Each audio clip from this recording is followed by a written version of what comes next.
Morning, guys. Dr. Ken Nordberg with another fireside hunting seminar. And you are going to like this one. Or maybe I should add, you better like this one because it's such an important one. This particular buck that I'm going to be talking about changed the way I hunt bucks forever. For the good. And you'll learn why.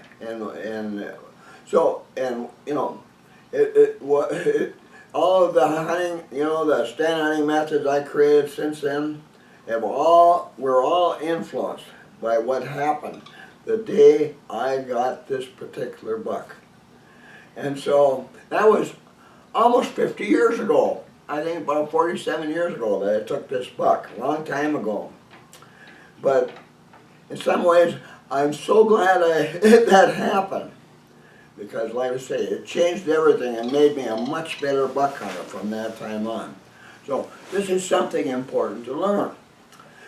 Before I start though, let me remind you now, bear hunting is about to begin. We're getting a rush on bear hunting books in the email. And we got to order a batch again pretty soon because of it. It's starting to go kind of fast. And the reason is, bear hunting's coming up. Like here in Minnesota, it starts on September 1st. So, gee, you got a month now to get ready. Now, this book was created by scientific studies of black bears for many, many years. And our early hunting experience, hunting black bears, with my 3 sons and I. And we started out really well. We were amazed by how many bears we were seeing, but no big ones. And that really frustrated us. And so I began a series of studies to try to figure out what we had to do to take older bears, bucks. Bears 300 pounds or more in size. And I've taken some big ones. I got one in the record book and another one should have been, and would have if the butcher hadn't cut off the back part of its skull. But that's neither there. It's not important to me to be in the record book anyway. But there's so much to know. And then this first book was written back in 1988, 1989, and published thereafter. And when it came on the market, it became a bestseller right away and became known as the Bear Hunter's Bible in North America, and Canada as well as the United States. And it changed forever the way bears are being hunted today. But the problem is, bears are smart, the older bears. They've had a lot of experience. A bear can live up over 30 years. That's a long time. Not all of them live that long, but after a number of years, they get to be really wise about the bear hunters and what they're doing. And they've been getting better and better at it over the years, with all this bear hunting going on. So almost yearly, we learned that you have to do something better. From the time we started taking big bears, we had to do something better practically every year to keep up with them, because if we didn't, all of a sudden we weren't seeing big bears anymore.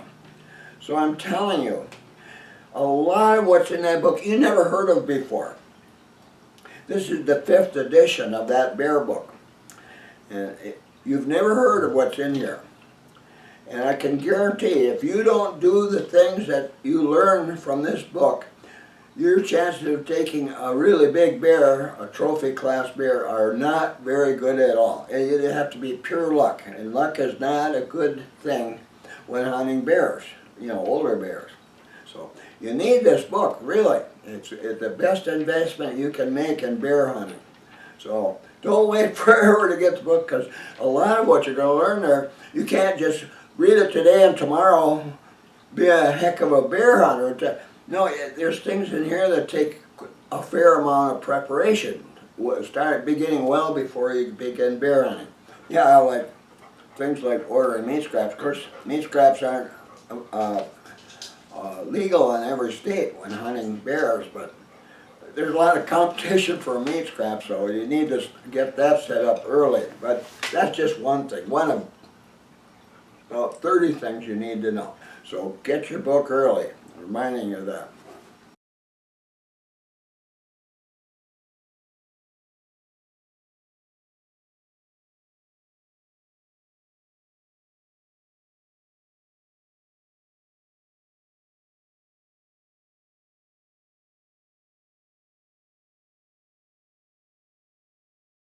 Same way with deer hunting. You know, September, gee, that's when bow hunting starts.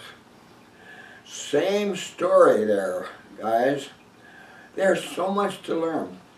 You know, do you know how to recognize a mature buck effective stand sight and how to use it properly? Do you know that? Do you know all the precautions you need to make if you're going to be a regularly successful buck hunter? You know, a hunter of older bucks. Those are things you need to know, and there's about 5 areas of expertise you need to really improve yourself on, including actual, not some crazy notion, actual habits and behavior of mature bucks during hunting periods. And in every hunting period, doesn't matter if it's early bow hunting or late bow hunting, you know, late December, there is always something going on that's related to breeding and influencing where big bucks are going to be on any day during the hunting season. Do you know what all those things are that influence where bucks are going to be during the hunting season? Well, if you don't, you can't be a regularly successful buck hunter. If you're going to depend on luck, you may only get 1 or 2 really good ones for the wall in a lifetime.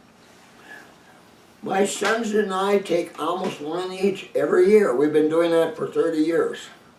And what I have to teach you is really good. It really works. So if you haven't got that book, that too is the best investment you can make today to become a regularly successful hunter of older bucks. So get your book early. Don't wait till the last minute. Well, now let's get back to this big buck. You know, this hunt occurred during the days when nobody knew about tree stands. Now let's use tree stands. We were stand hunters. I mean, we were confirmed stand hunters by this time. But we sat on logs and stumps, you know, and not all logs that would be convenient for that were in the best place, you know. And sometimes we decided to create sites by piling dead branches in a place to hide us, you know, because there wasn't enough cover where we wanted to sit. And doing that meant we had to scout before the hunting season to get ready, which we did a lot of back in those days. Well, we hunted in a certain area in a certain county in Minnesota where my granddads, both of them, started hunting whitetails back in 1902. They hunted deer regularly, and I won't say how regular, to feed their families because they had, you know, they were farmers. They came from the Scandinavian countries, and what they wanted to do is come to Minnesota. They heard all about how wonderful it was up there, like home, and they could get free land, 40 acres, a 40-acre patch to farm on, free, just homestead it and build a house and do all kinds of improvements there. Well, so boy, they were all excited about that, and they had the gumption and the abilities, all the things needed to be able to come to this country. Most people would never dare do something like that, but they dared. They were daring guys and their wives. Well, and they were successful at it. Well, they fed, their early families lived a lot on venison and snowshoe rabbits when they were young, and pretty common on the table. So, and it was my mother's dad who showed us this area many long years ago. And we hunted, us Nordbergs hunted there for 45 years until the state built a 2-lane gravel road right through the middle of our hunting area. a 50-mile-an-hour, 5-mile-an-hour road, and built wide ditches on both sides and planted ditches with red clover, creating a beautiful paradise for road hunters and poachers. And then it also opened the area. Gee, the original road, an old logging road, was terrible, and there were mud holes in it, and more than one time I had to get a pole from a tamarack tree to lever up the back of a vehicle and shove pieces of chunks of wood under the tires to be able to get out of a mud hole up there. And most people stayed away from it just because of them. So it was kind of a private road for those of us who dared use the road. That was kind of neat back then, you know. We selected an area to hunt. It took a while to decide this is where we'll do our hunting. And so did other people along the road, and they selected areas. And none of us interfered with hunting of people in adjacent hunting areas. It was kind of private for each one. And you know, sportsmanship was really a big thing back in those days. If somebody wounded a deer in an adjacent hunting area and it went into our area, they always came to our camp and got permission to track that deer before they did it. Nowadays, nobody asks you, you know, on public land, they just go where they want. Well, not all of them. Where we hunt today, guys have been really good, local and people from the Twin Cities that hunt there. They've been really good about leaving our hunting area alone. We've been really lucky for 30-some years now. So, anyway, but that was back in those early days. So, I didn't have a stool to sit on. I didn't sit in a tree stand. Nobody used lures, you know, like doe and estrus lure scent. None of those things. Right? So, anyway, but I did a lot of scouting, and that was pretty necessary if you were going to hunt older bucks, and I was determined to do that. And so I did a lot of scouting. Well, this particular area, I got 3 sections here, 3 kind of rough maps of the area where I took this deer. And this is the main area right here, this third.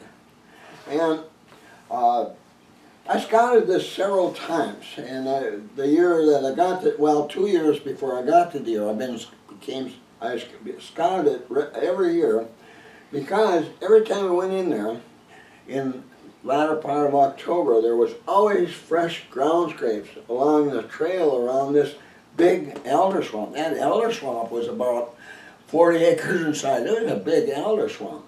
And on this end of it, it was a cedar swamp. All our white cedars that are common in Minnesota. Not the red cedars like out west or out east, but these were the white cedars.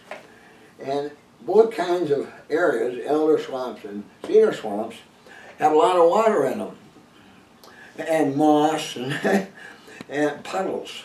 You know, they aren't just all water, but puddles.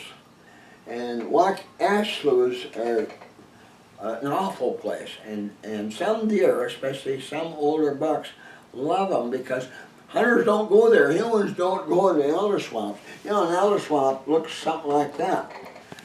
There's growing from clumps in these puddles of water are elders, and they're clumped woody plants, and they get to be 10 feet tall, and their branches stick out at angles from that clump straight up and all the way around, and they get to be about 10 feet tall, and the branches interlace.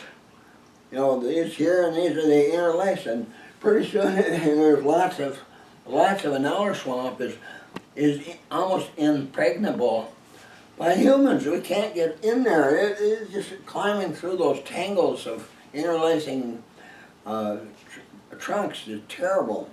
But it isn't all that way. But when you go in there, you end up hopping from clump to clump. And if you lose your balance and you step into one of those puddles of water, some of them are hip deep.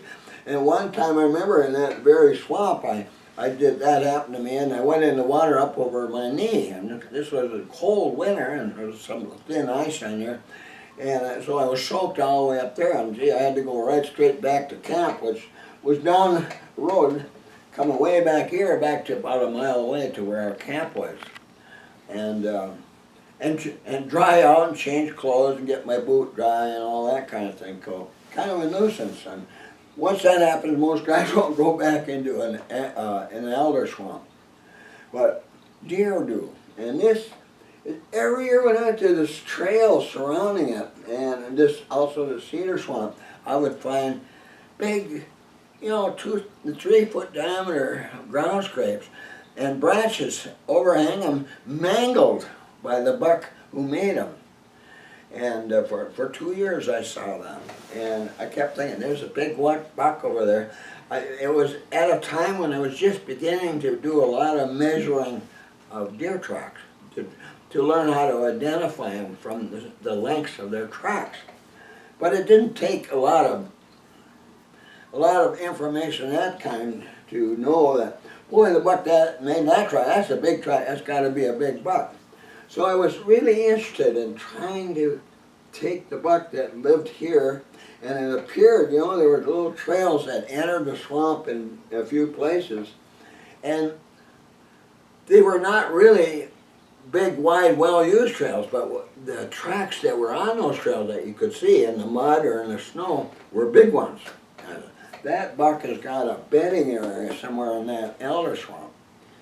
And I didn't find much in the way of his sign in surrounding areas. He kind of stuck to this area, which was kind of different, but I found out why eventually. I'll tell you about that later. But anyway, so I kept going back to this spot, and the last year, that particular year, we'd been hunting in the area around the camp, and I said, I'm going to go over there one morning early, and I parked my car on a logging trail. This road here, but these are different sizes of maps, but I parked it next to a trail here that goes back into that area. And I went in there, and the wind that particular day was from the east, and that was one of the problems with hunting here. You almost need an east wind to do it, so you can march into the wind to get to stand site. And what I would do is I would get close to one of these trails going into the alder swamp, and this is kind of a high hill coming up from the edge there, and I'd get close to, I'd get on the hillside here and watch that trail, or that trail, or this one, from over here. Well, on that particular day, I didn't see a buck there all day. And I ate lunch out there, and so it was getting dark in the evening, starting to get dark, and it was coming back along this high trail here. And here was a really freshly renewed ground scrape right here along that trail, and with mangled branches, and I stopped to look at it. It was back in those days, I didn't know about walking without stopping when you're on foot, whether you're going to and from a stand site or scouting during the hunting season, that kind of thing. I didn't know about things like that then, so I stopped to look at it. And I looked over this way, and down there, right there where that X is, stood a big buck. First time I ever saw it. It was just a black silhouette down there. But it was obviously, gee, that's a nice buck down there. And there he is, the buck I've been thinking about here. And then I looked at him, and I was going to bring up my gun and look at him with my scope and maybe get a shot, But when I did that, he turned around, went right into that alder swamp. So the next day, I said, well, I'm going back there again. Now that I've seen him, how big he is, I want to get that buck. So next morning, I had an east wind. When I got here, it was snowing like crazy. Snow, big flakes just coming down, just sheets of it, But so I went up, but it was kind of nice because fresh snow on the ground and limited visibility. I thought my chances of getting close to where the buck is this morning are very, very good. So I parked my car down here and got on this trail, went back in here, and instead of going here and the wind coming toward me, I went down here, right to the spot where I saw the buck. That's where I went, where the Cedar Swamp and this Alder Swamp kind of come together here. So right there in that corner, right where I saw the buck. So I remember that morning, snow was coming down and my scope was getting all full of snow, and I was sitting there, And I sat there for about 10 minutes, and all of a sudden a snowshoe rabbit came out from under the log I was sitting on, right between my legs, went dashing off toward the elder swamp. I never had anything like that happen before, but that rabbit was right under me when I sat down. Well, a little bit later, I heard ice being broken by something heavy out that elder swamp. I heard ice being broken. And if it had to be something heavy, like a deer or a moose. But I figured it was probably that big buck, and living in that swamp, and he's moving around out there. And it seemed like it was too far in there. If he was in this area, it seemed like it was over right about in here. So I decided to sneak up, and I got pretty close to a little stream that runs through that area into the Cedar Swamp. Well, it actually comes out of there and runs off in that direction. But so I sat down there on this log and waited. And about then it was starting to get light. And I sat there for a little while, and you know, all of a sudden, right not too far in front of me, just on the other side of that little stream there, I saw what looked like the head of a huge buck. And I looked at that and said, boy, those are nice antlers. And it looked to me like, that's the biggest buck I've ever seen in the woods, you know, since I started deer hunting. And I looked at it and looked at it, and it didn't move. I didn't see any ears move, nothing moved. And I've been fooled before, you know. I've looked at stumps out in the woods I could swear were a deer. It wasn't moving, but it turned out it wasn't a deer. And I thought, it was maybe just some branches that just happened to be in the right place, and maybe some leaves or a tree trunk there in that looked like where the head was. But let me give you an idea of what it looked like. You know, it looked like a big buck. I'll show you what it looked like. It looked like that. See that? It looked like that. And it didn't move. Well, you can imagine that briefly got me pretty excited, you know? And so I watched it, and I decided to even move the safety to its off position on my rifle and get those scope lenses clean. Because if that moved, I was going to shoot it.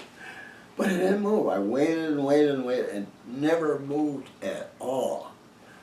And finally I said, oh, it can't be a deer. You know, it just looks like a deer, but it isn't a deer. And it was about, I say 25 yards away. It wasn't that far, but it was snowing pretty hard, and sometimes harder, so hard you couldn't even see the deer, and other times it would let up a little bit, and there it is, you know, and it didn't move that whole time.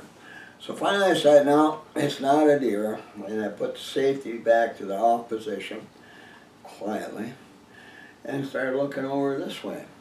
And I looked over there for a while, nothing, and then I came back, and that deer head wasn't there anymore. It had disappeared. And then I thought, uh-oh.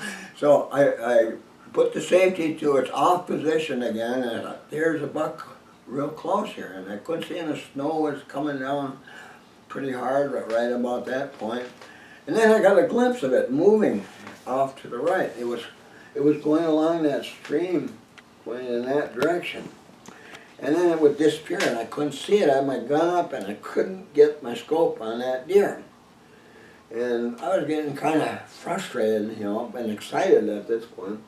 And I kept watching, and pretty soon it walked into a little ash slough here. Now, if you don't know what an ash slough is, we have a lot of them in Minnesota, and they're comprised of a whole bunch of ash trees of various sizes. Long, spindly trunks on them with rough bark with a lot of moss on them. Usually on the north side, that's one of the trees that moss truly grows on the north side. But there are all kinds of thin tree trunks growing on it. And at the base there's a lot of deep grass, about 3-4 feet deep, you know, tanned, you know, at that time of year in November. And leaning every which way because of snow coming down on it. It was walking through that that kind of a plan. And he's coming, and he's going out to my right, and he's coming down this way, through that other side of that ash flue. And, by the way, our deer up in northern Minnesota, they like ash, this is a black ash saplings. They have gray bark with white little scales on them.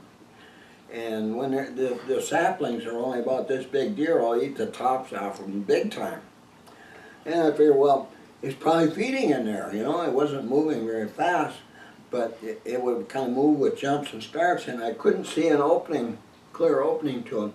But there was one up ahead, and he was heading that direction. So I put my rifle over there and kept my eye on the scope. And the minute I saw that buck's chest enter that opening, I pulled the trigger. And then it started snowing like crazy again, and I didn't see anything. I didn't hear anything. I figured, what's down? Which is usually the case. Well, back then I was shooting a 308, but normally, if you hit them in the right places, they go right down their tracks, and I figured that must have happened here, so I was all excited and pushed safety to the off position, like running over there, I ejected the shell, running over to where I last saw it, and it wasn't there. But right in front of this trail was a deer trail going through that ash flue. Right in front of it was an ash tree about 2.5, 3 inches in diameter with a big hole right through the middle of it, a ragged hole. And my bullet went through that tree, but the deer was just maybe at the most 2 feet on the other side of it. And it looked like, and I thought, well, it probably fragmented, and the deer was hit with fragments of my bullet and wounded it. And then it kept going. It went off in this direction. So I waited a little bit. I thought maybe it'll lay down, so I'll give it a chance to lay down. I waited about 15 minutes and then started on the trail. And by that time, the clouds were beginning to break up. And blue sky, and the sun was coming up, and it was getting bright out there. And by the time, I mentioned the east wind here all the time. And so, but anyway, it started off going downwind this way. And it went through that ash flue, and then it kind of went over to or through that, ash flue, went over the edge of the elders here, onto a little highland here, on this side of the Cedar Swamp, and kept going in that direction. So I waited, and then I followed it along this section, and it did lay down once, just briefly, and the hemorrhage in the snow indicated that it had been hit in the body. It wasn't a leg shot, and and I aimed at the chest, so I had to be wounded in the chest area. And then it got up and kept going, and then it crossed, then it turned to the south. See the directions here. This way is north, and that way is east, that's south, and that's west. So it turned and it started going south. And I followed him a little ways into this area here. Now this area is a huge sugar maple forest. Young trees all over the place, small diameter, 2-3 inches in diameter, and bigger ones as well.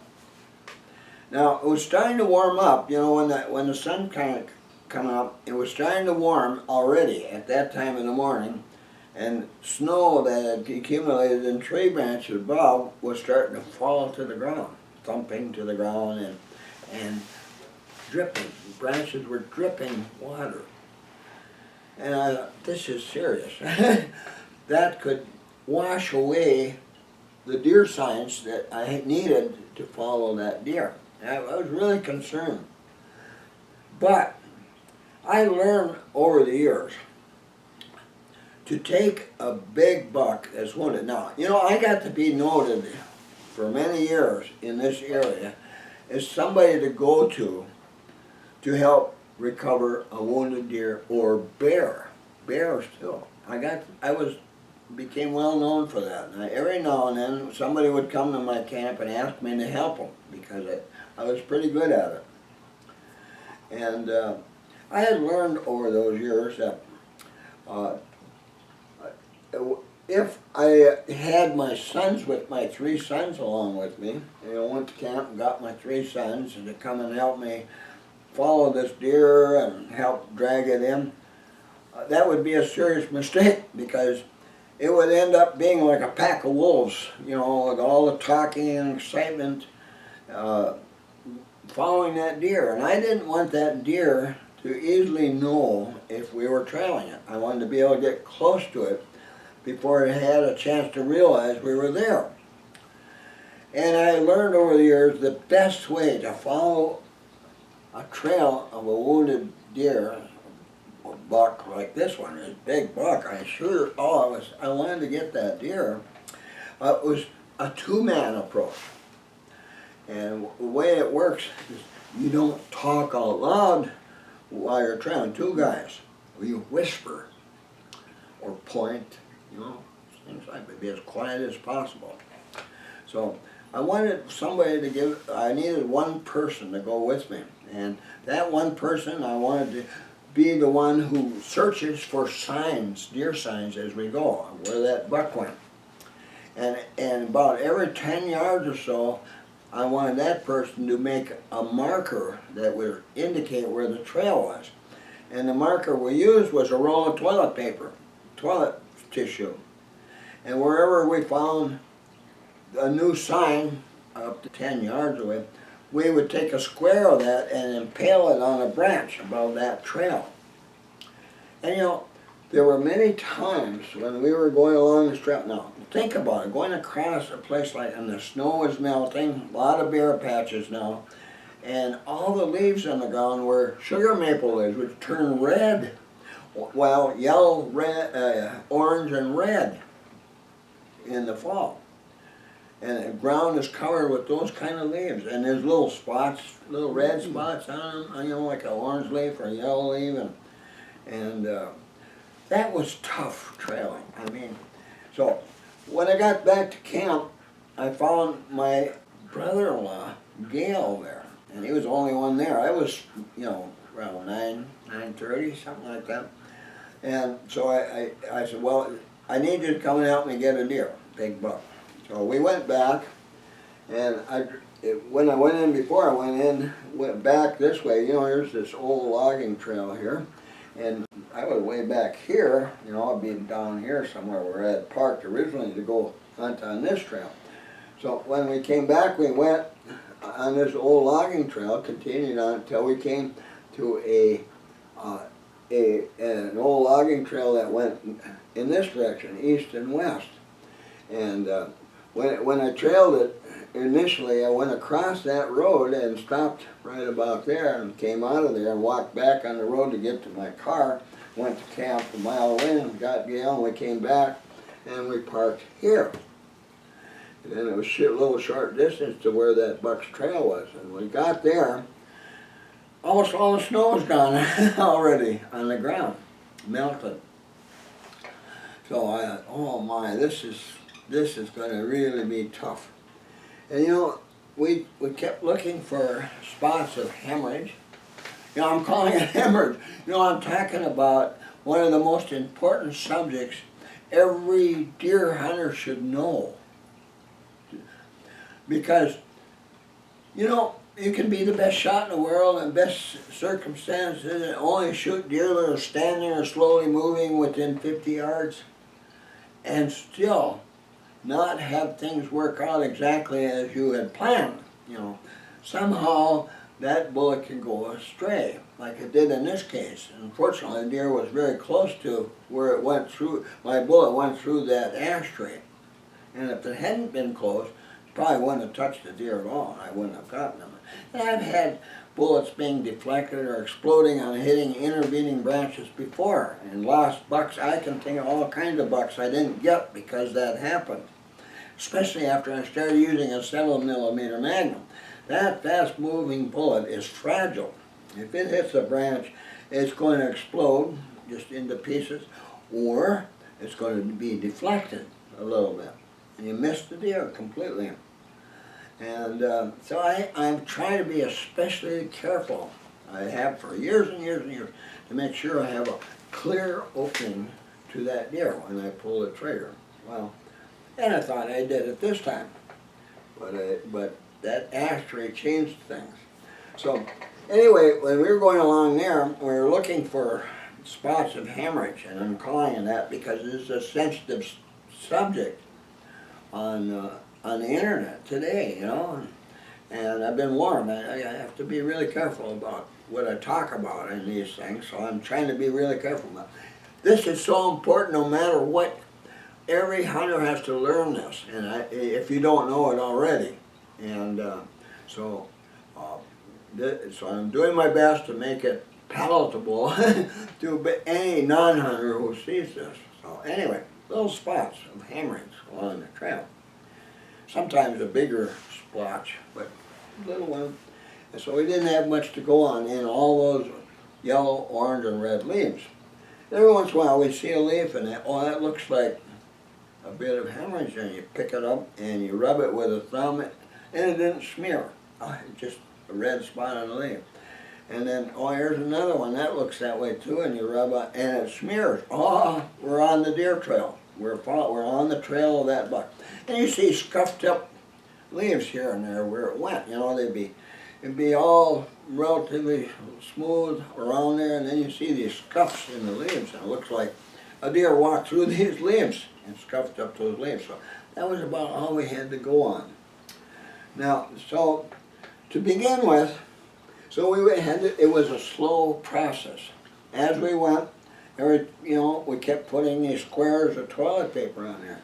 And sometimes we would get to a spot and gee, maybe go 10 yards and we don't find any sign, and so, gee, then you look back and you see that line of toilet paper, and it's, it's a nice line along there, so it's got to be here, along this line, on this side. And usually when you go, they might have to zigzag a little bit, and then, yep, here's some, and we're still on the trail. And we kept going, and he went along a fairly straight trail in this direction until he was about halfway through this big forest area here. And we looked back, we ran out of sign, and we looked back, and there's all these squares of toilet paper in the branches, and it's got to be up here somewhere. And we kept going and going, and didn't find anything for quite a ways. And I said, now what do we do? So, let's go back to the place, to the last sign. And what I advise people to do, I have one of my whitetail sign guys' car that explains what to do in a situation like that. So we went back there, and in this case, we started making a spiral circle around that last spot of hemorrhage we found on the trail. And it went enlarge and get larger and larger, and I had Gail, you go in that direction, and I'll go in this direction, so we kind of overlapped, and pretty soon, there we found some over this way. I said, that buck has changed direction. Now that wasn't altogether unexpected. Now I have trailed a lot of big bucks in the snow just for research. And I learned years ago, even before that when you're trailing a big buck, once he realizes he's being trailed by a human, and probably a wolf, or a pack of wolves for that matter, once he knows he's being trailed, they not uncommonly will start coursing downwind, which is really smart.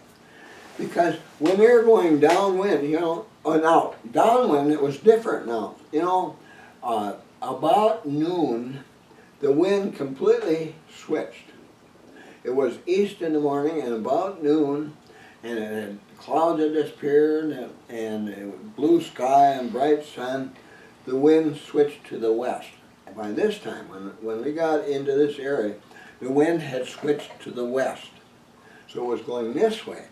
So the buck started coursing straight downwind at one point here. And they do it because from that point on, they can keep track of what the pursuers are doing, how well they're doing. By airborne scent alone, they can smell us, They can stop and sniff, stop and turn their head and sniff, and they can smell us on their back trail because their scents are going downwind toward the deer. And they can go for miles and miles. I followed bucks many, many, many miles just for research to try to figure out how large a big buck's home range is. And they can go and go, they can try. I came to the conclusion after some years of doing that, that's when I was young and foolish, that bucks, though they may only live in a square mile most of their life, this is where all of their activities occur. When they're being pursued, they know an area as large as a township, 36 square miles. And that's kind of amazing. And they know where they're going out there in that area that large. And boy, they start going cross country toward what they consider as a safe place. Going downwind, they can smell you the whole way. So from this point on, after our circling around here and finally finding more of that hemorrhage on leaves, we started going in this direction. We went quite a ways, and we knew the buck was ahead of us, and he was smelling us coming. And so we got quite a ways up through this forest. By this time, from here to like here was at least 2 miles, maybe a little bit more. And so he was going up this direction. He hadn't laid down. All the while he knew he was being followed. And we got to a point where we again, looking back on our trail of toilet tissues, we again ran out of sign.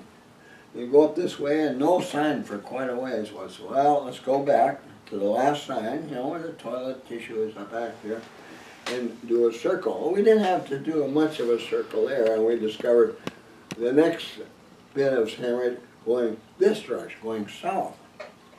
So we got back on his trail, and I suspect he did that because he could smell that we were getting close. Maybe he could even hear our footsteps and feet dragging in those leaves, They were wet though, and so it wasn't a lot of noise. But he knew we were getting close. So he decided to change his mind about continuing in that direction and went over this way. He had another idea where to go. So he went off this middle map here. And so it got into this area over here.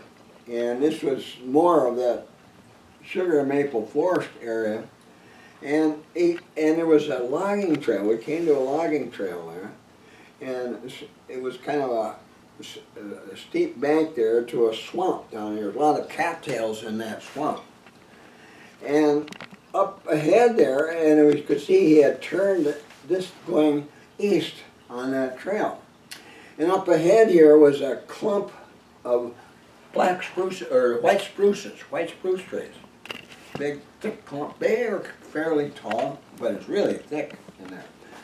Well, at this point, we decided we needed to have a break. Got to stop and rest a little bit. But boy, been out there a long time, going through that and following that trail. And we sat down down at the base of the embankment and leaned back on it, and ate an apple. We had some apples along and drank some water and kind of whispered to each other and wondering if we're ever going to see that buck. But I was determined to keep on. And about then I noticed that there was a red squirrel just chattering away. It was really mad. Some of them little red squirrels are real tyrants, and I've had them ruin my chance at a tree stand because of all this chattering, and it'd be just chatter, chatter, bark, bark, bark, chatter, chatter, just going on until you can't stand it anymore and you have to leave. Because every deer within hearing knows there's something bad over there, and red squirrels can do that. But on the other hand, I've had red squirrels tell me something's coming. They're chattering over there. Oh, something is over there, it's coming. Well, when I was sitting there and I heard that, I started thinking, hey, maybe he's upset because that buck is over there, on that side of that clump of spruce trees. So I grabbed my gun, jumped up before I even said anything, and went running. And Gail was probably, well, what the heck's going on? So I got over to the other end of that, and then there was more of that maple forest over there, and it was more bigger trees, and it was kind of open. And there it was, the big buck going away, straight away from me, about 70 yards away. Finally saw him. Now, I didn't rush my shot. I got my gun up and I was looking at him, and I wasn't going to shoot him in the rump. No way. That is not the best shot at a deer. That can just add to the length of the trail that you got to take to catch up to him. Or if you do break a hip or something, a buck can just keep going on 3 legs as well as 4. I just, no way did I want to shoot him in the rump.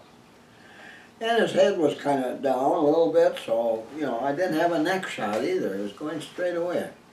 But I could see the hump on his back. You know, he was kind of going, well, he was going in a place where I could see that hump. You know, big bucks have kind of a hump, sort of like a moose, where the neck is attached to the chest of the deer.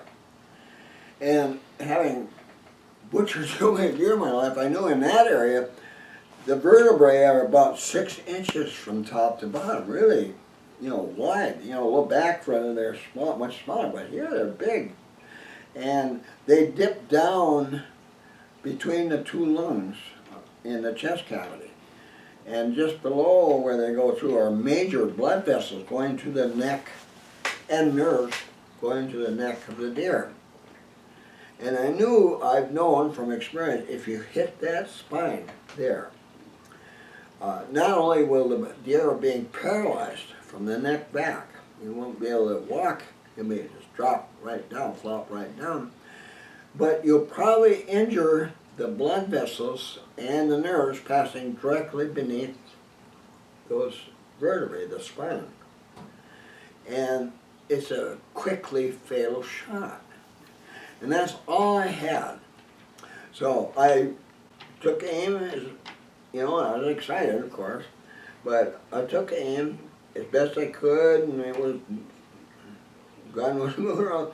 There was a small tree, maple tree, just ahead of me. I ran up, I moved up to that, a couple of steps, pressed the stock against that tree, and now I had a steady shot.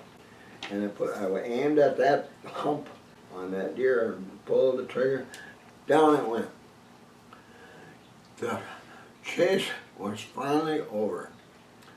And you know, we ran up to the deer, Gail and I went up, and we just were really astonished because it was the biggest deer any of us had ever taken in all the years we'd been hunting there, up to that time.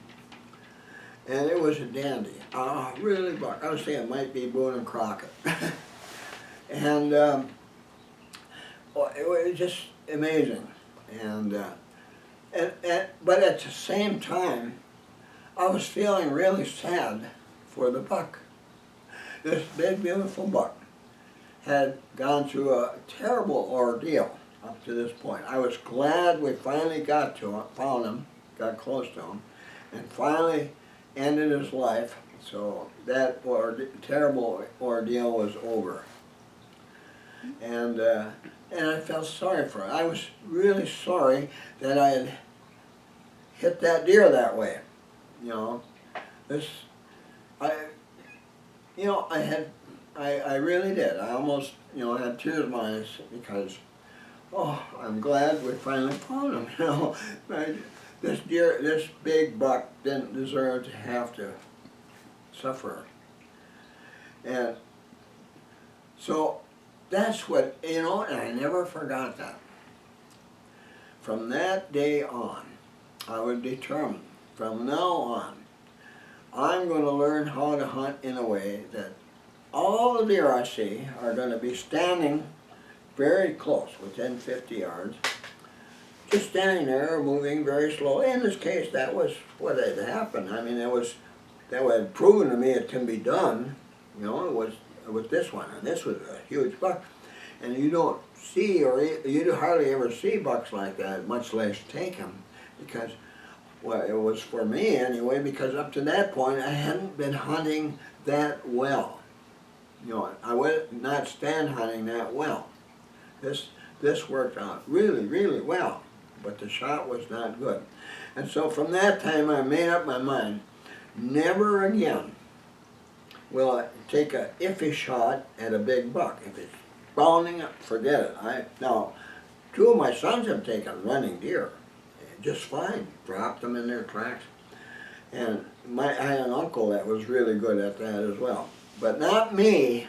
I was not going to take shots at running bucks ever again, bounding bucks. There's no way you can do a good job of making a quickly fatal shot when you do it. If you're lucky, it might happen, and maybe you'll end up having a long chase like we had that particular day. We were probably about 3 miles from my car at that point. That was a long way. So I had mixed emotions. I was really happy, and then I was really sad too, feeling badly about it. So from that time on, I was determined to learn how to hunt so that all my shots would be easy from very close, and the buck wouldn't even know we were there, so it would be easy shot. And all my research from that time on was directed toward that kind of hunting, learning that kind of hunting. And by,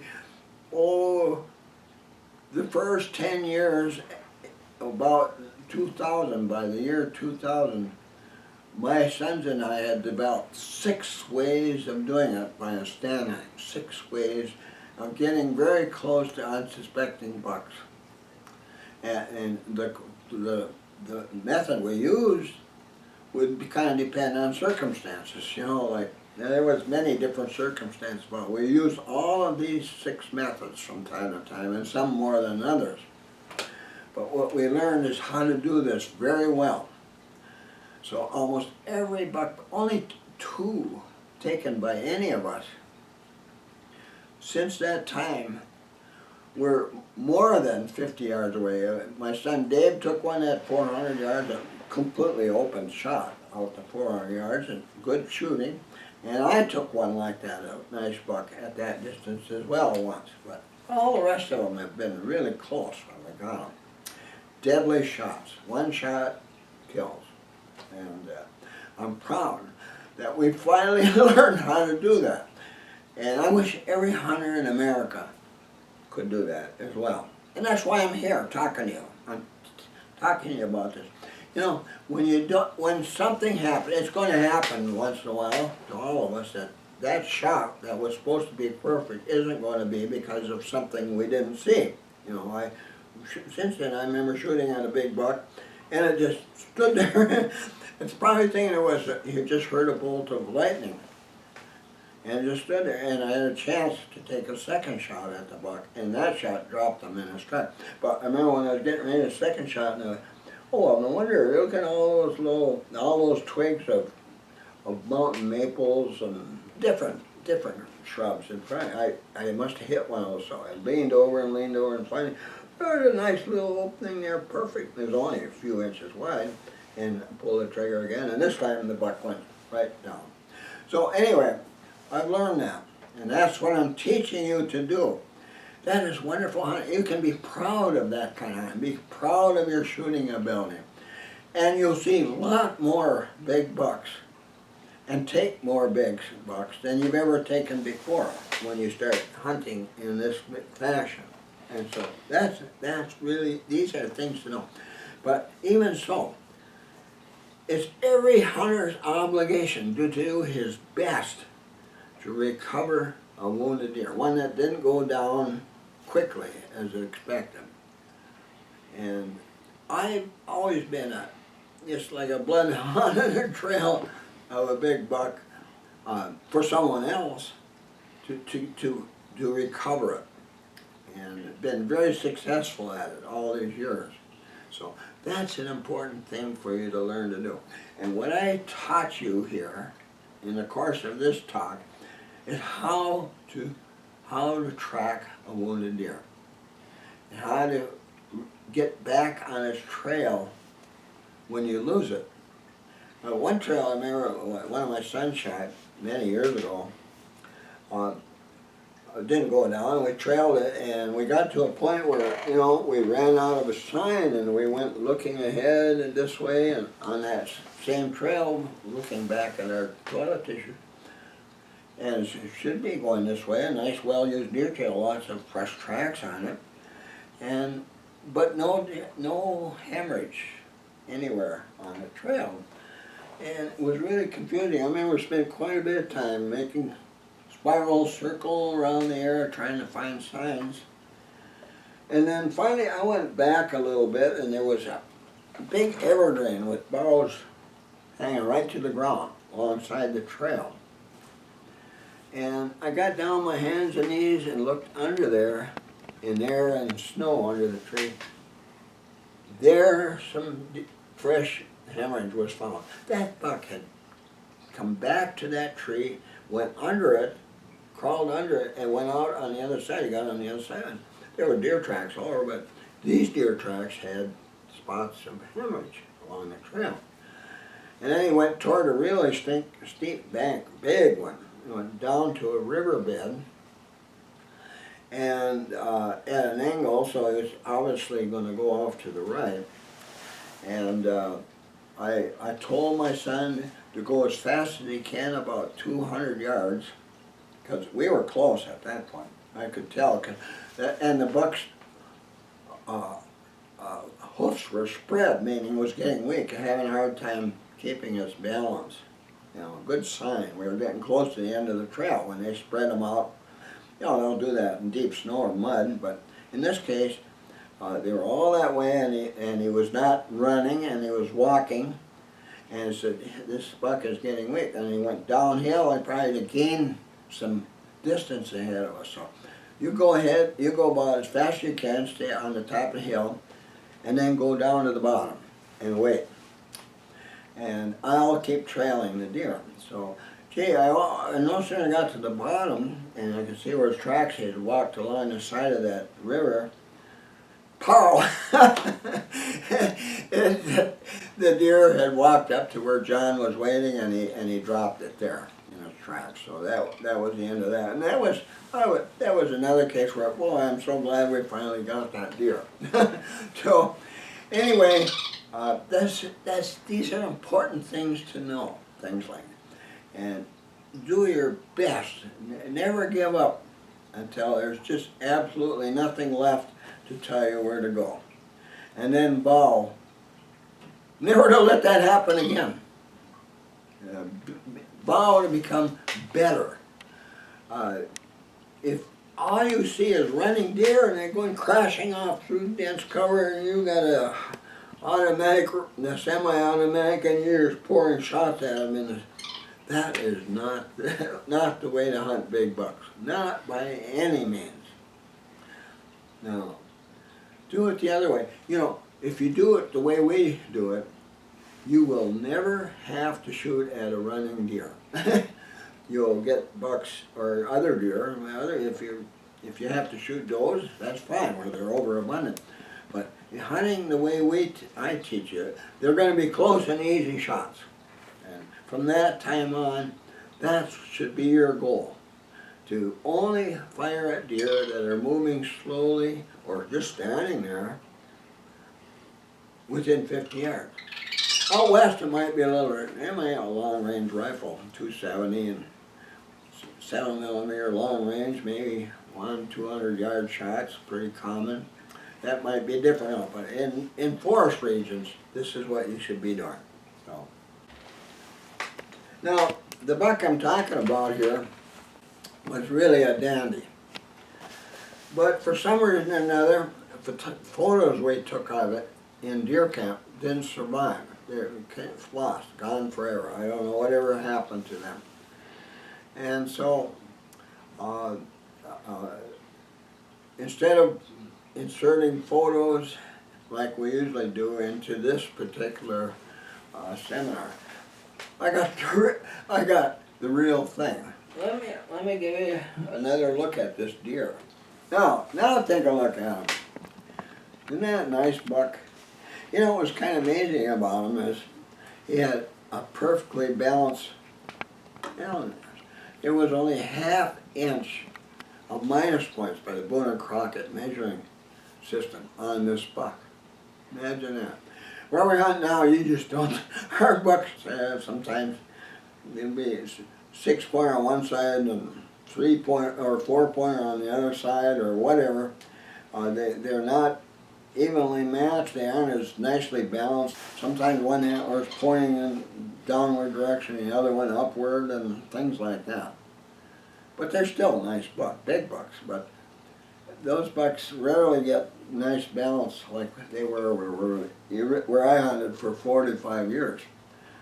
But we love where we hunt now, and deer numbers are low and wolf numbers are high, but we wouldn't change it for the world, so we hunt there. But isn't that a nice buck?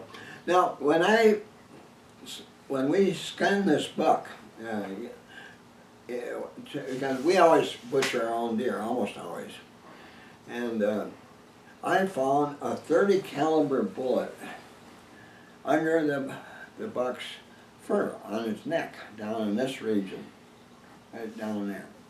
Somebody had shot at this deer many years before, but didn't hit any vital organs going through the neck. It was probably low, well below the esophagus and the trachea and all the blood vessels and nerves that go through a deer's neck. They're up higher, they're up here. But upper, bottom of the upper third when you look at it from the side. So it was down low. But that wound that was non-fatal probably didn't bother him all that much. It was sore for quite a while. It convinced this deer he didn't want to be anywhere where humans are anymore in the fall. So come the deer season, he lived in that elder swamp where he knew he was going to be safe. And that was sure a safe place to live.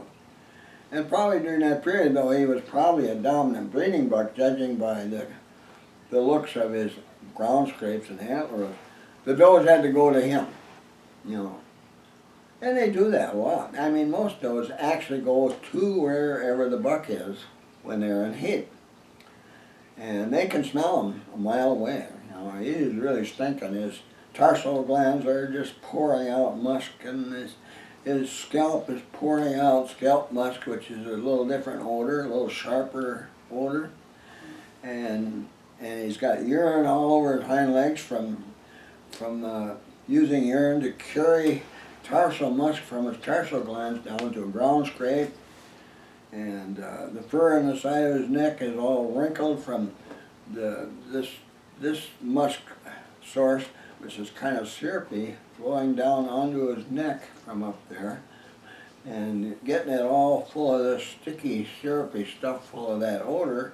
So when he turns his head, this fur gets all wrinkled on the side. That's a sure sign of a dominant breeding buck when you see one. Not all bucks you see one in the fall with wrinkled fur on his neck. He's the big guy of that square mile. But anyway, so that wound that he had earlier in his life probably convinced him, boy, I'm not going to be around here in these highlands when there's hunters around here in the fall. Maybe year-round. Maybe that's a year-round thing. He probably had a little island out there in that elder swamp that was not flooded, where he could sleep. And plenty of food around it, around the edges of that swamp. And even in that little ash slough, a lot of grasses there, and that Cedar Swamp west of there. So that was where he lived. And so that probably convinced him to live there.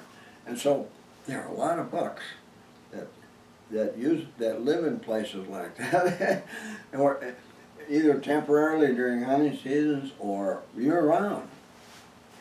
And this was one of them. And those kind of bucks tend to be big. They're big bucks, whether dominant or not. They're big. So, isn't that a sweetheart? Well, I'll tell you something. This is my biggest buck in 75 years of whitetail hunting. And he's a little ways from being a record book buck, but that's fine. I don't care. He's a beautiful deer, and everybody who sees him thinks he's a beautiful deer too. There's nothing to be ashamed of for taking this guy. And so That's what I dream of, taking every year a buck in this class, and whereas I don't always, there aren't always bucks, dominant bucks always aren't, they aren't always this big, you know, or have antlers like this. I not uncommonly take some that are less than this, because that's all we got for that particular year. And so anyway, or that's all I've been able to fool during that hunting season. But we take a lot of mature bucks, you know.